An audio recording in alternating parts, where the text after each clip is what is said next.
Buenas tardes. Hoy continuamos con las clases del sistema de control interno que ya iniciamos su tratamiento en la clase anterior.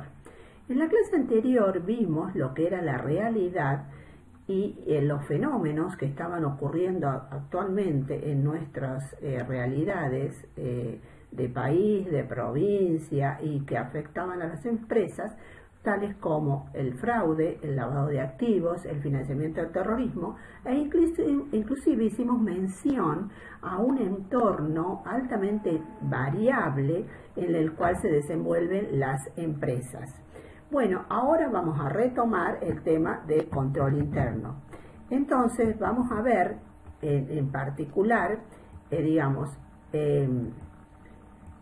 el control lo dijimos que era la respuesta que estábamos dando a esa realidad, pero ocurre que desde hace muchos años había diversidad de definiciones de lo que significaba el control, de lo que eran las políticas de control, qué implicaba el alcance de la palabra. Las preguntas que nos hacíamos todos, o que se hacían en distintos países del mundo eran si el control estaba solamente llevado a cabo por los auditores, si las empresas tenían que tener mecanismos de control, cuál era el alcance de esos mecanismos. Entonces había de alguna manera como un planteo a nivel mundial de que no estaban definidos una serie de parámetros respecto del control interno.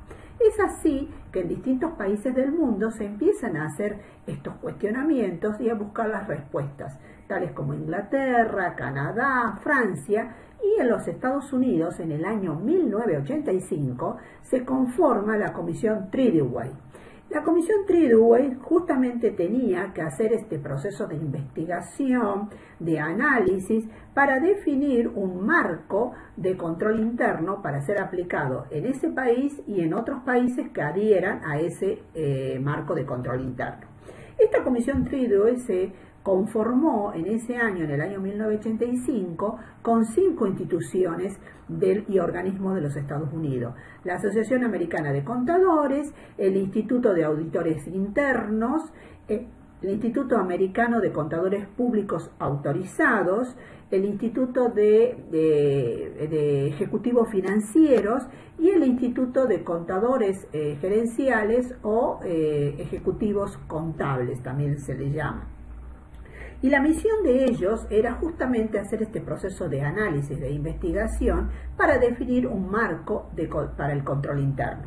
¿Cómo comenzaron su tarea? Su tarea la comenzaron haciendo una especie de consulta a todos aquellos protagonistas o sectores que podían tener relevancia en la definición del control interno: las universidades, las facultades, los institutos técnicos. Se le hizo consulta a los organismos de contralor de diversos países, a los estudios contables y de consultoría y de auditoría más importantes, a distinto tipo de expertos y de especialistas.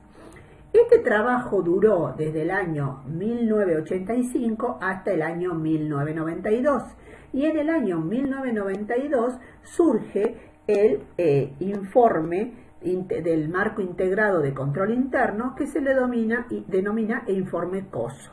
¿Por qué se lo llama informe COSO? Porque tiene las siglas del comité ejecutivo de la Comisión Treadway.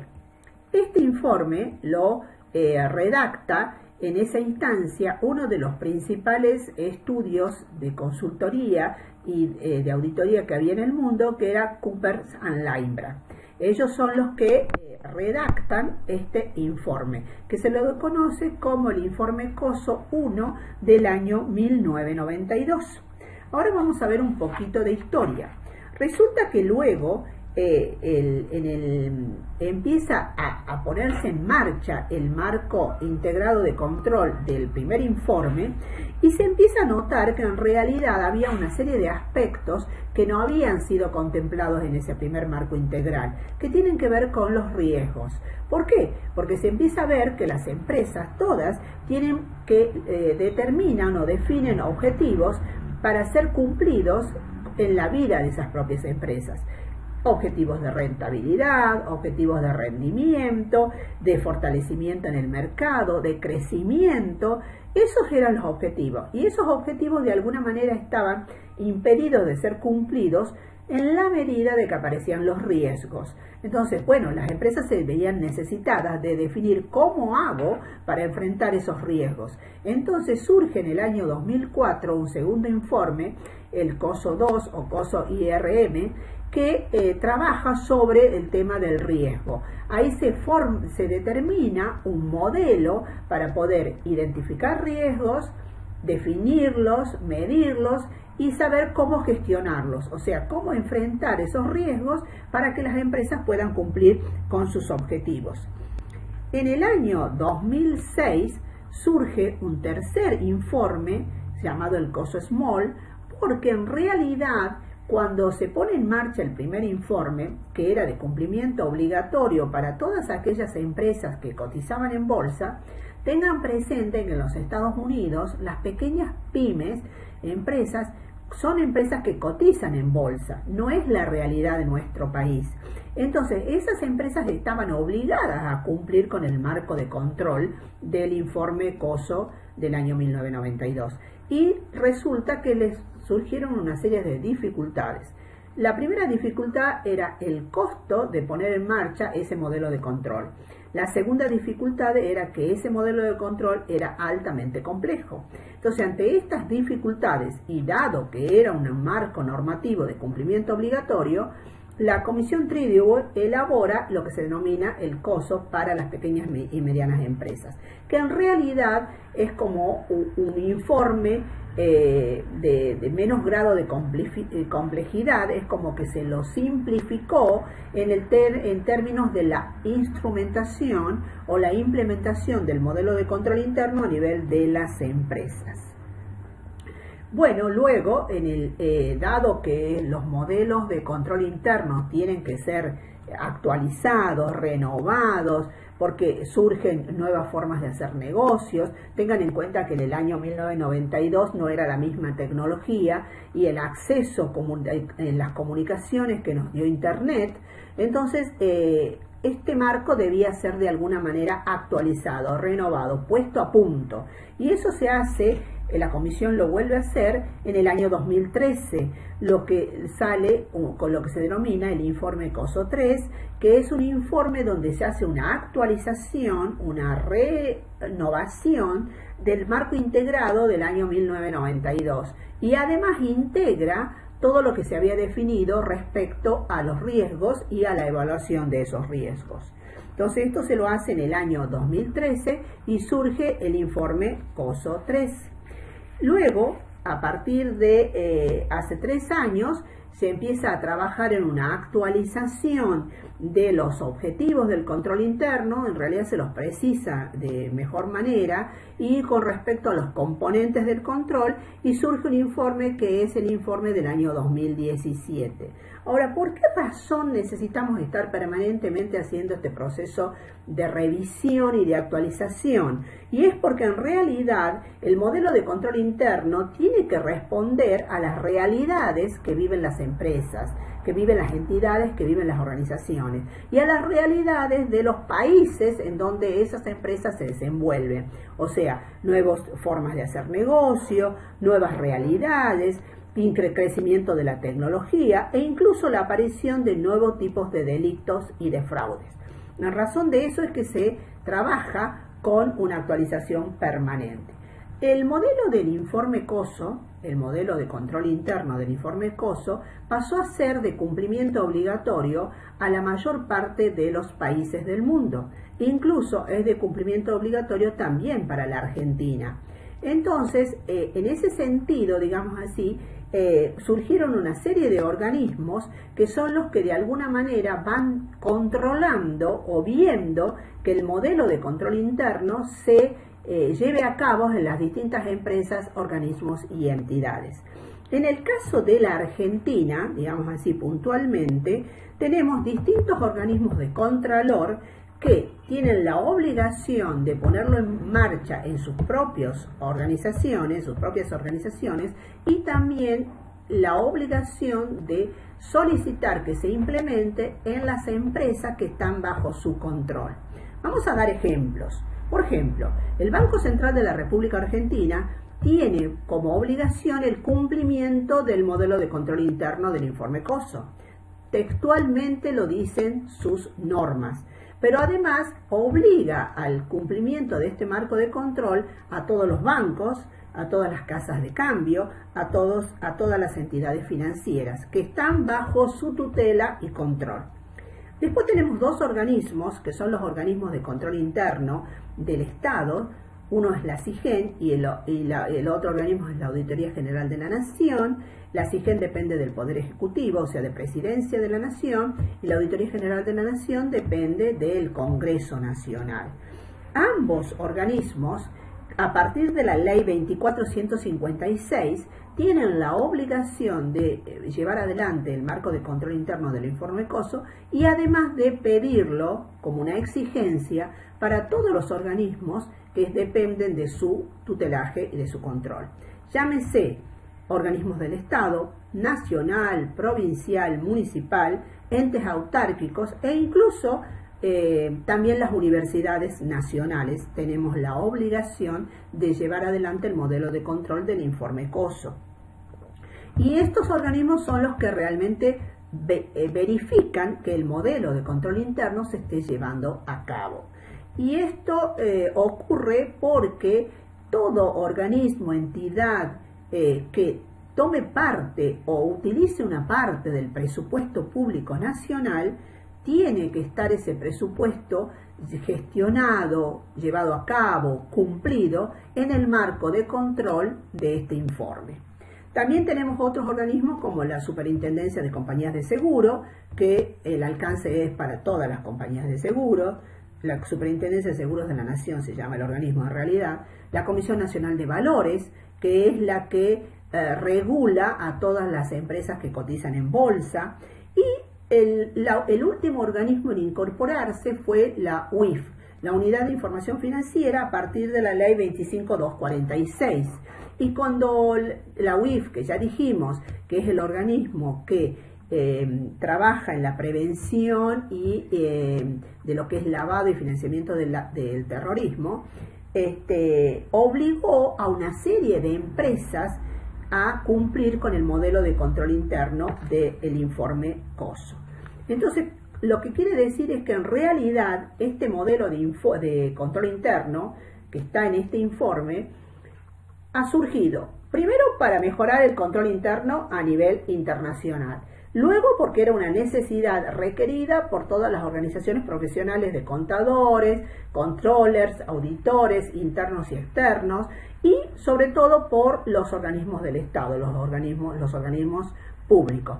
Entonces, esto es un modelo que hoy por hoy nosotros lo vamos a estudiar porque en realidad, como profesionales de las ciencias económicas, podemos estar participando desde la definición del modelo de control interno dentro de un organismo público o de una empresa privada hasta su gestión y ejecución. Por lo tanto, hace, digamos así, a nuestras incumbencias profesionales, tanto de contadores como de licenciados en administración de empresas. Ahora bien, ¿qué es el control interno? Ahora nos vamos a detener en la definición textual del informe COSO. La definición de control interno que da el marco dice: control interno es el proceso efectuado por la dirección, la alta gerencia y el resto del personal para proporcionar un grado de seguridad razonable a la consecución de tres categorías de objetivos: eficacia y eficiencia de las operaciones, confiabilidad de la información financiera y el cumplimiento de leyes y normas establecidas. ¿Para qué es útil entonces el modelo de control interno o poner en marcha dentro de una empresa o de un organismo el modelo de control interno? Porque me sirve para prevenir y minimizar errores, irregularidades, omisiones, delitos, fraudes, ilegalidades. Entonces, para eso, digamos así, por eso es la importancia de este modelo de control interno, tanto para el ámbito privado como para el ámbito público. Vamos a hacer un pequeño análisis de la definición. Vamos a empezar diciendo que el control interno es un proceso, por lo tanto es algo dinámico, es algo que no es estático y que fluye. Y por lo tanto, al fluir, digamos así, atraviesa los distintos ámbitos de la empresa. Tanto atraviesa tanto las dimensiones de la estructura, como las dimensiones de la información, como las dimensiones de todos los procesos. Entonces, desde el punto de vista de sistémico, proceso es un sinónimo de sistema, y en este caso estamos hablando de un conjunto de subsistemas interrelacionados que procuran dar una seguridad razonable para el cumplimiento de los objetivos de la empresa. Pero sí es importante determinar que este proceso de control interno no es un objetivo por sí mismo. No se hace el control por sí mismo, sino que este proceso es un control que tiene el objetivo del cumplimiento de los objetivos de la empresa, valga la redundancia.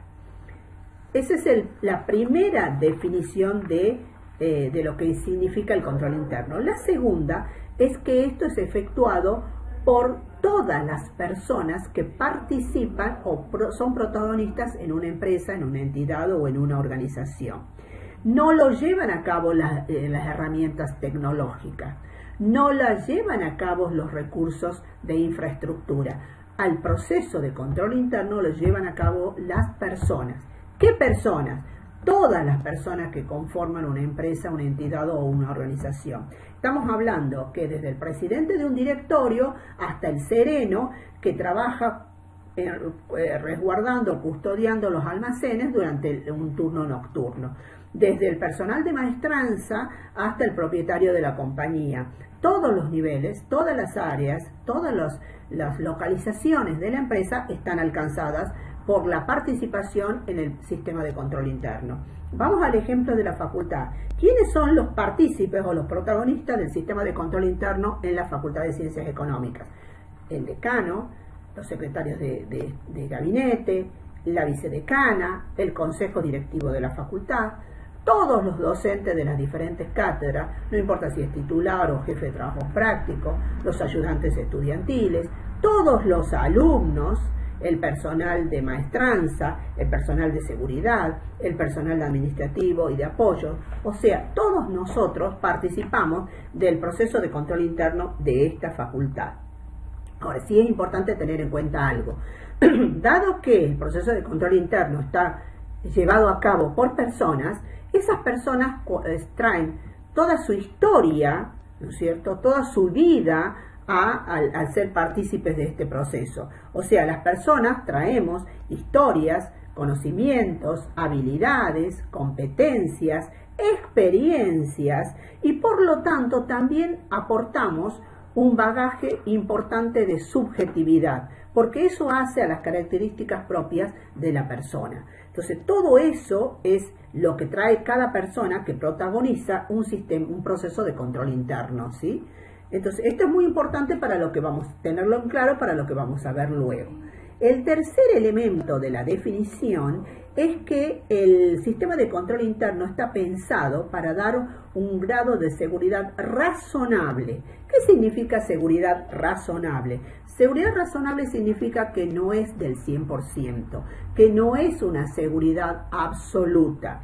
No se puede decir entonces, cuando uno pone en marcha un proceso de control interno, que vamos a tener un riesgo a nivel cero, porque eso no existe. Alguien que asegura que va a tener que el riesgo va a ser cero y que la seguridad va a ser absoluta, está diciendo una falacia, porque eso no existe. ¿Por qué? ¿Por qué no existe? Porque en realidad los procesos de control interno son llevados a cabo por personas y las personas no somos infalibles y por lo tanto podemos cometer errores, fallar, cometer omisiones, etc. Y tenemos en el desarrollo de nuestras tareas y funciones una carga de subjetividad. En razón de esta característica es que se busca una seguridad razonable. ¿Y cuál es la seguridad razonable? La seguridad razonable es la mayor seguridad posible para las características de esa empresa y según el entorno o el ambiente donde la empresa está trabajando o se está desarrollando. O sea, es la mayor seguridad posible. Esa es la seguridad razonable, esa es la meta. Bien, el cuarto aspecto es que en realidad esto se hace para lograr los objetivos de la empresa en 3 categorías de objetivos. ¿Qué significa eso? Que todas las empresas tienen objetivos a cumplir. Esos objetivos a cumplir pueden ser objetivos generales o bien objetivos específicos. ¿Y de dónde se derivan los objetivos empresariales? Se derivan de la visión o de la misión que han definido los dueños de esa compañía para la compañía. Y esos son los objetivos macro que se derivan entonces de la visión y de la misión de la empresa. Pero hay objetivos bien específicos dentro de lo que busca cualquier compañía, cualquier empresa. Ser, por ejemplo, el de rentabilidad y el de rendimiento, o sea, ser rentables, crecer desde el punto de vista económico-financiero, crecer desde el punto de vista de inserción en un mercado, fortalecer el patrimonio, proteger activos. Todo eso hace a objetivos de las empresas. Esos objetivos se llaman, hacen a definir para dónde camina o es el rumbo de una empresa. Entonces, ¿qué es lo que asegura el control interno o procura asegurar? Que todas las operaciones que se realicen en la empresa, cada gestión que se haga en un marco de eficacia, de eficiencia y de efectividad para alcanzar esos objetivos. O sea, el control interno tiene que procurar dar el marco de eficacia, de eficiencia y de efectividad para poder cumplir con los objetivos que se haya planteado la empresa. Y cuando hablamos de operaciones, ¿a qué operaciones nos estamos refiriendo? Estamos refiriéndonos a comprar, producir, vender, fabricar. Es decir, esas operaciones se tienen que llevar a cabo dentro de este marco de control interno con eficacia, con eficiencia y con efectividad. Por eso es que a este objetivo se le llama el objetivo operacional. El segundo objetivo es el de la confiabilidad de la información, y esto tiene que ver con el sistema de información que ustedes ya lo han visto. La información que llega a la empresa llega en forma de datos, y en la empresa, a través de su sistema, esos datos se convierten en información útil y valiosa, información que se necesita para poder operar, para poder gestionar, para poder tomar decisiones. Ahora, ¿qué es lo que buscamos ahora? Que la información sea confiable. Acá la característica que estamos buscando desde el control interno es que la información sea confiable. Entonces, que yo cuando trabaje con información al momento de definir la cotización, cuál es la mejor cotización de los proveedores en una operación de compra, la información que estoy analizando para tomar esa decisión, esa información sea confiable. Eso es lo que buscamos desde el modelo de control interno. Entonces, ¿por qué? Porque esa información confiable me va a permitir tomar buenas decisiones. En el modelo original del informe del año 1992, lo que sería el COSO 1, se hablaba de información financiera. Y cuando hablábamos de información financiera, se decía expuesta en los estados financieros, en los estados contables de la compañía. Con el modelo de control interno del marco del año 2013, esto se amplió. Y el objetivo es mucho de mayor alcance. ¿Qué significa esto? Que ahora la confiabilidad de la información tiene que ser en la información financiera y en la información no financiera. Incluso la información financiera que esté no solo en los estados contables, sino que esté en todo otro tipo de informe o de reporte de gestión económico, financiero, patrimonial de la empresa. Y también información no financiera que no necesariamente tiene que tener como importante la variable cantidad, sino también la variable calidad. ¿Por qué? Porque esas informaciones de carácter no financiero son las que a veces ayudan para la mejor toma de decisiones. Entonces, todo esto tiene que ser confiable. Y el tercer objetivo es el objetivo de la legalidad. ¿Por qué? Porque toda empresa tiene un marco legal, normativo que cumplir, cualquiera sea. Incluso las organizaciones sin fines de lucro, como las fundaciones o las mutuales o las asociaciones civiles, tienen un marco regulatorio que deben cumplir. Ese marco regulatorio puede ser fiscal, laboral, societario, aduanero, etc. Entonces, este objetivo va a buscar que el control interno asegure que que la empresa puede cumplir con todas las normas que la alcancen, ¿sí? A eso apunta el control interno. Ahora, tanto en el objetivo operacional, que es el primero, como en el objetivo de la confiabilidad de la información, que es el segundo, como en el objetivo de la legalidad, estamos buscando siempre una seguridad razonable, porque no vamos a poder dar una seguridad absoluta. Siguiendo ahora con lo que es el control interno, nos introducimos en lo que es los componentes, que le da vida al control interno. Y el informe define 5 componentes: el ambiente y el entorno de control, la evaluación de riesgos, las actividades o acciones de control, la información y la comunicación, y la supervisión y la vigilancia. Son los 5 componentes. Rápidamente, el ambiente y el entorno de control significa la cultura organizacional de la empresa, el compromiso que la empresa o la entidad asume respecto del control.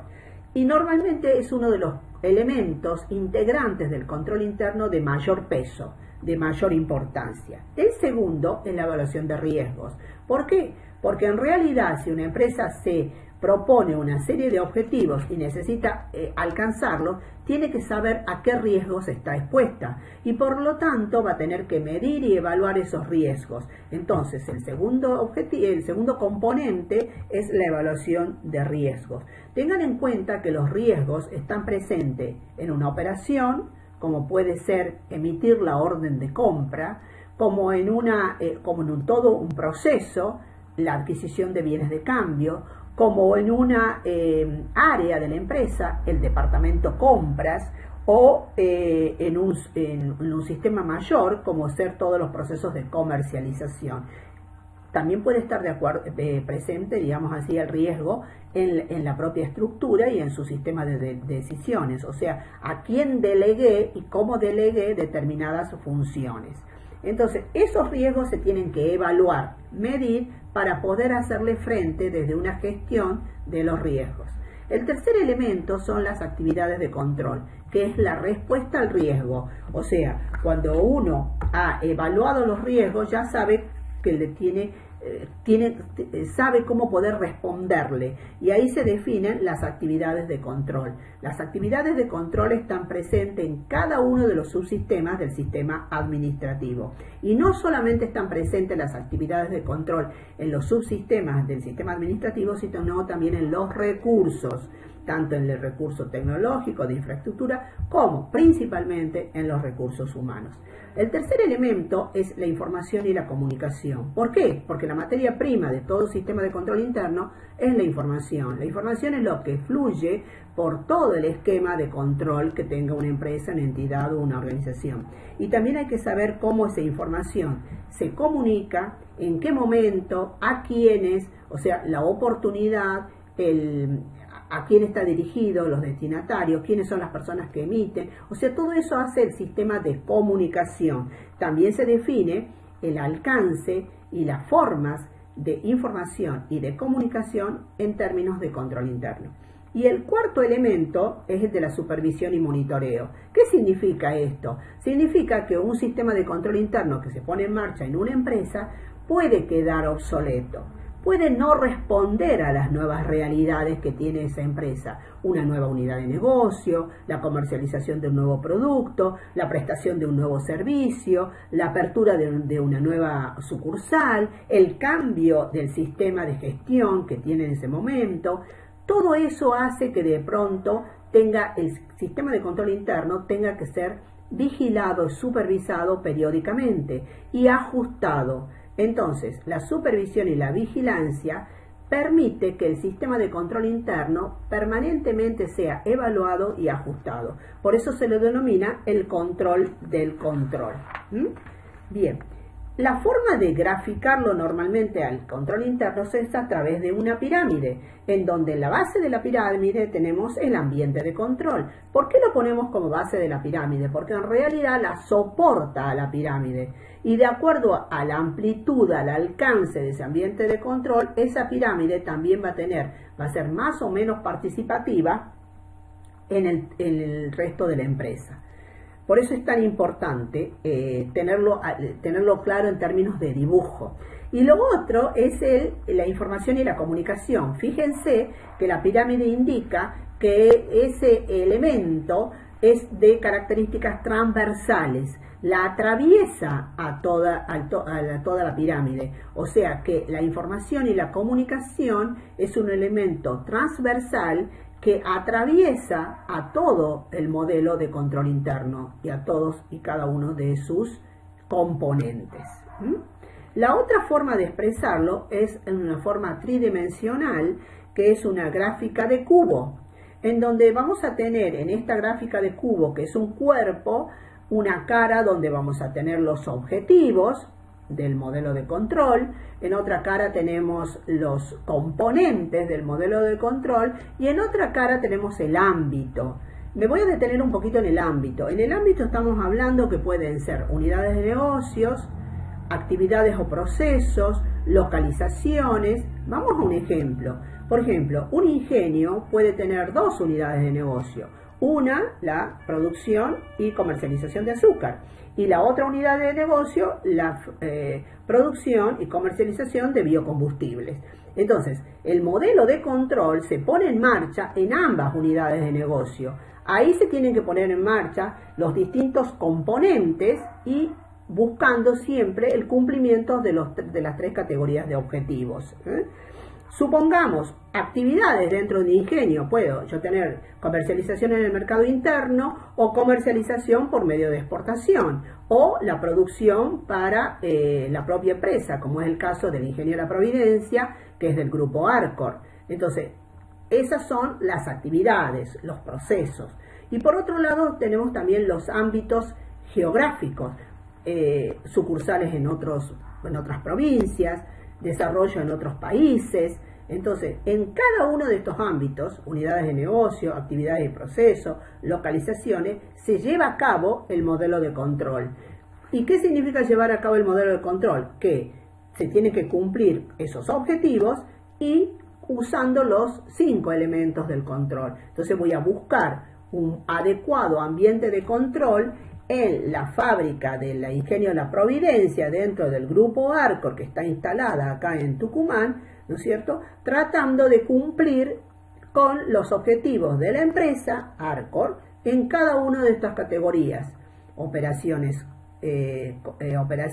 eficientes y eficaces, información que se gestione en esa unidad productiva que sea confiable y que se desarrolle toda la gestión en el cumplimiento del marco normativo que le alcanza. Entonces, en ese sentido es como que este cubo de alguna manera refleja la relación entre los distintos componentes del modelo de control interno.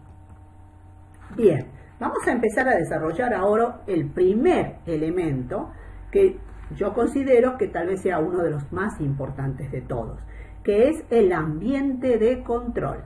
El ambiente de control dijimos que era la definición de la cultura organizacional de una empresa.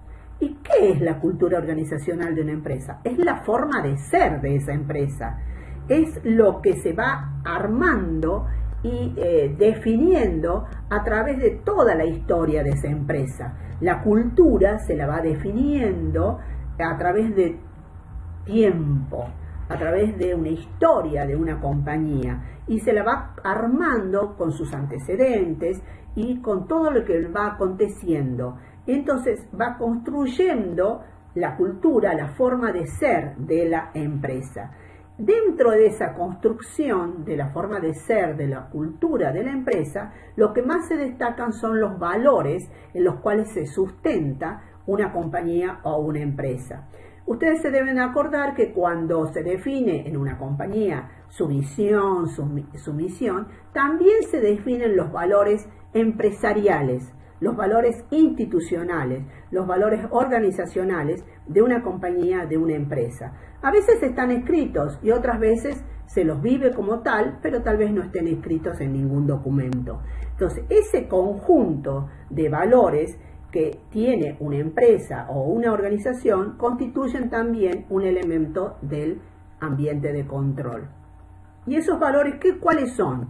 La ética, el compromiso, la responsabilidad y sobre todo el compromiso y la responsabilidad ante el control. Entonces, el conjunto de valores éticos más el grado de compromiso más el grado de responsabilidad conforman el ambiente y el tipo y la calidad de ese ambiente define la calidad del control que se pueda llevar adelante dentro de esa empresa y dentro de esa compañía.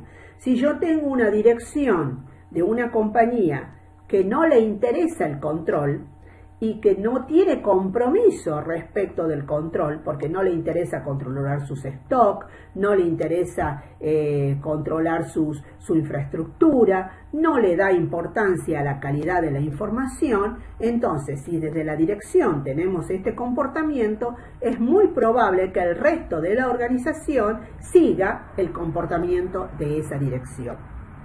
Entonces, ¿quién define el ambiente de control dentro de una compañía? Lo define la dirección. La alta dirección es quien define el ambiente de control, ¿no es cierto? Y normalmente, digamos, es quien lo tiene que transmitir, lo tiene que comunicar, lo tiene que hacer, digamos, que todos los el resto de la empresa lo conozca. Entonces, cuando la alta dirección estamos hablando del directorio de una compañía, los socios gerentes, el gerente general, los gerentes de áreas. Entonces, cuando una empresa define sus objetivos específicos, ¿no es cierto?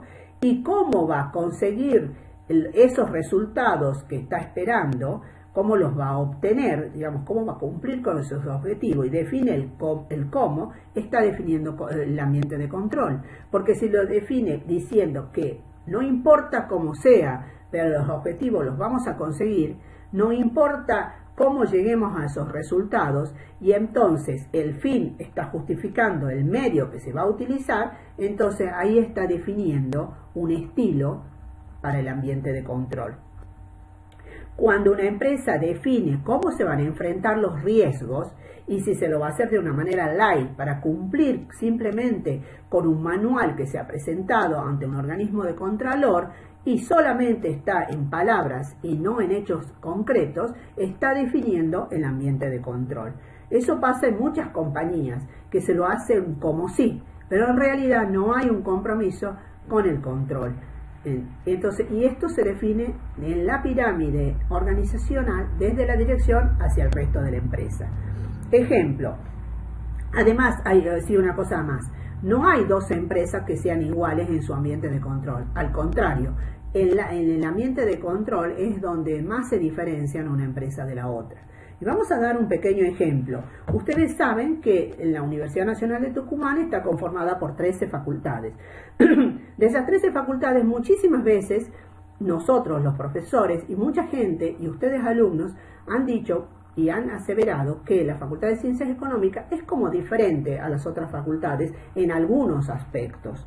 Por ejemplo, acá los docentes, los profesores, cuando vamos a dictar clase, tenemos una serie de recursos necesarios para poder desarrollar las clases, desde ámbitos amplios, iluminados, hasta los proyectores en las aulas, en los anfiteatros, los marcadores, las tizas, todas las hojas de papel, todos los recursos básicos para poder llevar adelante una clase. Y todos sabemos que en muchas otras facultades eso no ocurre. Acá en la Facultad de Ciencias Económicas hay un ambiente adecuado para el desarrollo de clases, para el desarrollo, digamos, de las consultas en biblioteca, incluso para la propia vida de ustedes como alumnos dentro de la facultad. Y eso hace a un estilo de facultad. Eso es lo que la distingue, digamos, es lo que distingue a la facultad. Y eso significa la cultura organizacional. Eso significa el estilo de esta facultad. Ahora bien, esto se conformó por la actual conducción de la facultad. No, esto se viene conformando por una dirección de la facultad de muchos años. De muchos años se ha ido construyendo esta cultura y este estilo de facultad, que tiene mucho para corregir todavía, por supuesto que sí, pero es algo, esa cultura, ese estilo, que la diferencia del resto de las facultades. Bien, para poder avanzar con el tema del ambiente de control, vamos a ver que hay una serie de factores, que esto ha sido precisado con mucha más, digamos, alcance en el modelo integrado del año 2013, que son la integridad y los valores éticos, el estilo de operación y filosofía de la gerencia, la estructura organizacional, la asignación de autoridad y responsabilidad, las políticas y prácticas de recursos humanos y el compromiso de la competencia del personal y el comité de auditoría. Vamos a ver rápidamente qué significa cada uno de estos. Vamos al primero, que es la integridad y los valores éticos. Esto tiene que ver con la conducta y el comportamiento de aquellas personas que tienen a su cargo algún nivel de autoridad y de jerarquía, ¿no es cierto? O sea, cómo me comporto, cómo me conduzco respecto al manejo de los recursos de la empresa, por ejemplo, si los utilizo en forma personal o los utilizo para la empresa. Entonces, la conducta y el comportamiento de esos niveles jerárquicos de alguna manera marca al ámbito donde esa persona es jefe, autoridad o responsable. El segundo es el estilo de la dirección, un estilo que puede ser un estilo light, un estilo de dirección que no le interese mayormente nada que tenga que ver con los recursos y los procesos y las operaciones de la empresa. Un estilo, al contrario, al otro extremo, altamente autoritario y detallista, que hasta el mínimo detalle de la empresa le interesa y se torna en algunas situaciones hasta inflexible. Un estilo altamente participativo, donde todos participan definiendo el cómo se hacen y cada una de las funciones, las acciones, la gestión dentro de la empresa. Tiene que ver con incluso con el testimonio. Ustedes deben saber que existe aquella dicho popular que las palabras convencen, pero los testimonios arrastran. Bueno, ese es el estilo que tiene que poner en marcha una dirección, porque se convierte en alguien que lleva por delante el comportamiento del resto de la organización, ¿sí? El tercero tiene que ver con la asignación de autoridad y responsabilidad. Esto es el sistema de decisiones. Hay que ver con qué criterios, ¿no es cierto?, se asignan esa autoridad, esa responsabilidad, ese capacidad de control, si se tiene en cuenta la capacidad de la persona, las competencias, el compromiso, o se tienen en cuenta otros parámetros como puede ser el amiguismo, el que sea el parentesco con los dueños, los compromisos políticos, los intereses políticos, los intereses personales, si esos son los criterios que se toman para hacer la asignación de autoridad y de responsabilidad. Respecto a la estructura organizacional, tiene que ver con el sistema de organización. O sea, también hablamos de criterios. ¿Cómo se hace para determinar una empresa y estructurarla? ¿Qué criterios se toma al departamentalizarla? ¿Con qué criterios se asigna funciones? ¿Con qué criterios se define el alcance del control? Si tiene que ver con el poder para beneficiar a unos y no beneficiar a otros, si tiene que ver con intereses particulares de una jefatura, de un gerente, o sea, cómo se estructura la empresa, también tiene que ver con los mecanismos de control. El tercer elemento es la competencia profesional. Esto también tiene que ver con recursos humanos. ¿Por qué? Porque en realidad esto quiere decir que cada puesto dentro de la empresa tiene que estar cubierto, ocupado por una persona que sea idónea y competente, que sea capacitada, que tenga las habilidades para llevar adelante ese puesto y no que sean otros los criterios para asignarle un puesto a una determinada persona. Y por último, el más importante de todo es la política de recursos humanos, porque la política de recursos humanos de alguna manera define quiénes son las personas que van a dar vida a una empresa, que van a participar, van a actuar, que son protagonistas dentro de la empresa y por lo tanto son los protagonistas de cualquier modelo de control interno. Entonces acá tiene que ver cuáles son los criterios para hacer la búsqueda de personal, la selección, cómo se hacen los procesos de admisión, cómo se hacen los procesos de análisis de desempeño, cómo se hace la evaluación de las personas, si se les ofrece mecanismos de capacitación. Luego, tiene que ver también cómo los niveles remunerativos, o sea, cómo son los salarios, cómo es la escala salarial, qué tipo de otros beneficios se le puede dar al personal. También tiene que ver con cómo se premia, con qué criterios se define a quién premiar y con qué criterios se define a quién sancionar. Muchas veces en algunas empresas y en algunas organizaciones y algunas entidades, tal vez muy cercanas a nosotros mismos también, por ahí se premia la viveza criolla, la mal llamada, o sea, lo que es la viveza criolla. Y en realidad por ahí no se tiene en cuenta lo que serían las habilidades, las competencias, la inteligencia. Por eso es que este es uno de los elementos más importantes de los factores del ambiente de control. Bien, hasta acá hemos llegado, digamos así, con esta clase, primera clase de todo lo que es el desarrollo puntualmente del sistema de control interno. En las próximas clases vamos a desarrollar los otros 4 componentes que todavía nos quedan por ver. Muchísimas gracias y por cualquier consulta ya lo vamos a ver en una clase online o en vivo. Gracias.